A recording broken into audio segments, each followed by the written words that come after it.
امام آقا سلطان محمد شاہ صلوات اللہ علیہ نے 6 اکتوبر 1905 کو ایک طویل فرمان فرمایا تھا نیروبی کے اپنے دورے کے موقع پر، اور یہ فرمان روحانی روشنی کے فرمان کے نام سے بھی بہت مشہور ہے جماعت میں۔ آپ دیکھیں تو اس میں زندگی کس طریقے سے گزاری جائے اور تقویٰ سے بھری ہوئی زندگی گزارنے کے جو فارمولے ہیں وہ مولا نے ہمیں اس میں بتایا۔ جس طرح ایک بچے کو سمجھایا جاتا ہے، مولا اس طریقے سے اس فرمان میں ہمیں سمجھاتے ہیں۔ مولا فرماتے ہیں انسان جب تک اس دنیا میں زندہ ہے وہ اسکول میں پڑھنے والے ایک طالب علم کی طرح ہے۔ بچہ جب اسکول میں ہوتا ہے تو اسے کچھ تعلیمات لینی پڑتی ہے، اور جو بچہ تعلیم لیتا ہے، محنت کرتا ہے، سبق یاد رکھتا ہے تو وہ ہوشیار اور دانا بنتا ہے۔ جب اس کے امتحانات لیے جاتے ہیں تو وہ امتحان میں کامیاب ہوتا ہے۔ مولا نے فرمایا اسی طرح اس دنیا میں تم اسکول کے طالب علم کی طرح ہو۔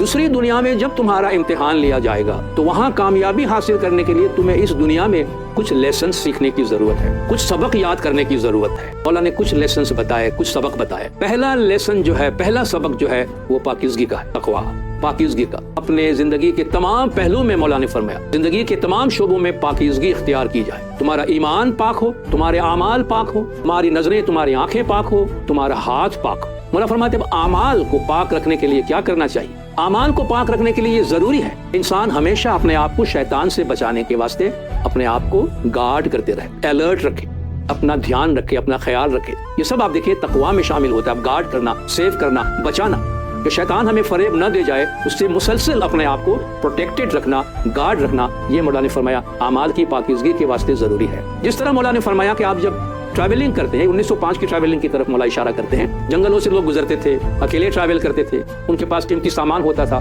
کوئی پیسے زیورات وغیرہ جو بھی ہو وہ ساتھ ہی ہوتا تھا۔ تو مولا نے فرمایا جس طرح ٹریولر اندھیرے میں سفر کرتا ہے اور اس کے پاس دولت ہوتی ہے، پیسہ ہوتا ہے، سونا ہوتا ہے، وہ اس کو بچانے کی کتنی کوشش کرتا ہے، وہ کتنا الرٹ رہتا ہے، اسے نیند بھی نہیں آتی کہ کہیں چور آ کے میرا یہ سامان لوٹ نہ لے یا مجھے مار نہ ڈالے۔ مولا فرماتے وہ کس طرح الرٹ رہتا ہے اپنی دولت کو بچانے کے لیے۔ آپ کو اسی طریقے سے الرٹ رہنے کی ضرورت ہے کہ آپ کو کوئی دھوکہ نہ دے جائے اور آپ سے کوئی غلط کام نہ ہو جائے۔ آنکھوں کی پاکیزگی مولا نے فرمایا کیسے؟ کسی چیز پر یا کسی پر بھی آپ بری نظر نہ ڈالیں۔ اللہ نے فرمایا آنکھوں کی خیانت بھی میں جانتا ہوں۔ آنکھوں کی خیانت، آپ نے نظروں سے کیا دیکھا اور کیا سوچا کسی کو کچھ نہیں معلوم، مگر اللہ فرماتے ہیں مجھے پتا ہے تو نے کیا نیت کی، تو نے کیا دیکھی۔ اس سے بھی اپنے آپ کو گارڈ کرنے کی ضرورت ہے۔ پیورٹی آف ٹنگ، اپنی زبان کی پاکیزگی۔ اللہ نے فرمایا زبان کی پاکیزگی کیسے حاصل ہوتی ہے؟ کسی کی غیبت نہ کرو۔ اللہ تبارک و تعالیٰ ستار العیوب ہے۔ مولا فرماتے ہیں اللہ انسان کے تمام عیبوں پہ پردہ ڈالتا ہے۔ ہم بھی جب دوسروں کی غیبت کرتے ہیں ہم یہ جانتے ہیں ہم میں بھی کتنی خامیاں ہیں، مگر اللہ تعالیٰ نے ہماری خامیوں پر پردہ ڈالا ہوا ہے۔ جب اللہ تعالیٰ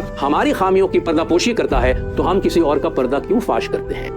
اگر ہم کسی کی پردہ پوشی کریں گے اللہ تبارک و تعالیٰ ہماری پردہ پوشی کرے گا۔ اس لیے قرآن حکیم میں بھی وَلَا يَغْتَبْ بَعْضُكُمْ بَعْضًا، تم میں سے کوئی ایک دوسرے کی غیبت نہ کرے۔ أَيُحِبُّ أَحَدُكُمْ أَن يَأْكُلَ لَحْمَ أَخِيهِ مَيْتًا فَكَرِهْتُمُوهُ، تم میں سے کوئی اپنے مرے ہوئے بھائی کا گوشت کھانا پسند کرے گا، اس سے نفرت کرو گے، تمہیں سخت نفرت پیدا ہوگی، گھن آئے گی تمہیں۔ اللہ فرماتا ہے اپنے کسی بھی شخص کی غیبت کرنا بالکل ایسا ہے کہ جیسے تم اپنے مرے ہوئے بھائی کا گوشت نوچ نوچ کے کھا رہے ہو۔ ہاتھ پیر کی جو پاکیزگی ہے مولا نے فرمایا اپنے ان اعضاء سے کسی بھی قسم کے برے کام کرنے سے رک جاؤ، ان چیزوں کو برے کام کے واسطے استعمال نہ کرو۔ اس کے بارے میں مولا نے فرمایا کہ جس طریقے سے گھوڑ سوار گھوڑے پر سوار ہو کر گھوڑے کو کنٹرول میں رکھنے کے واسطے اس کی جو لگام ہے اس کو اپنے ہاتھ میں رکھتا ہے، اسے ڈھیلا نہیں چھوڑتا تاکہ اس کے قابو میں رہے، اسی طرح تم نفس پہ سوار رہو اور نفس کی لگام اپنے ہاتھ میں رکھو تاکہ وہ تمہیں کہیں گمراہ نہ کرے۔ اگر تم اسے بے لگام چھوڑ دو گے تو تمہارا نفس تمہیں کنویں میں ڈالے گا، یعنی تمہارا نفس تمہیں بربادی کی طرف لے جائے گا۔ اس لیے گھڑ سوار کی طرح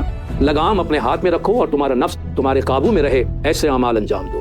آگے مولا نے فرمایا اپنی روح کو عبادت کی ایکسرسائز کے ذریعے سے ٹرین کرو، عادت اور میڈیٹیشن کی ورزش کے ذریعے سے اپنی روح کو ٹرین کرو کہ تمہارے وجود میں سے حیوانیت آہستہ آہستہ کم ہو جائے اور وہ اشتگی کی لیول پہ پہنچ جائے۔ عبادت بندگی کے ذریعے سے ممکن ہے۔ اللہ نے فرمایا کہ آپ اپنا جائزہ لیتے رہیں، اپنے دل سے بات کریں، اپنے ضمیر سے بات کریں۔ جس طرح ڈاکٹر کسی مریض کے نفس پہ ہاتھ رکھ کے اس کی بیماری کا اندازہ لگاتا ہے، آپ بھی اپنے اندر جا کے اپنی بیماری کا اندازہ لگائیں، سیلف اسیسمنٹ کریں کہ کیا میں نے کوئی برا کام تو نہیں کیا ہے، میں نے کسی کی غیبت تو نہیں کی ہے۔ اور اگر تمہارا دل تمہیں کہتا ہے کہ آج تم نے فلان برا کام کیا ہے تو اس کے لیے معافی مانگ لو، توبہ کر لو اور اس کو صاف کر لو۔ دیکھیے ہم کوئی بھی کپڑا کوئی بھی چیز اگر روزانہ صاف نہیں کرتے ہیں تو ایک دفعہ اتنا گندا ہو جاتا ہے کہ صفائی کے قابل نہیں رہتا۔ تو مولا فرماتے ہیں مسلسل توبہ کرتے ہوئے اپنے گناہوں کو معاف کراتے رہو۔ مولا فرماتے ہیں جس طرح آپ بارش میں چھتری کے ذریعے سے یا رین کوٹ کے ذریعے سے اپنے آپ کو بھیگنے سے بچاتے ہو، بالکل اسی طرح شیطان جو ہے وہ متواتر تم پر وسوسوں کی بارش سے برساتا رہتا ہے۔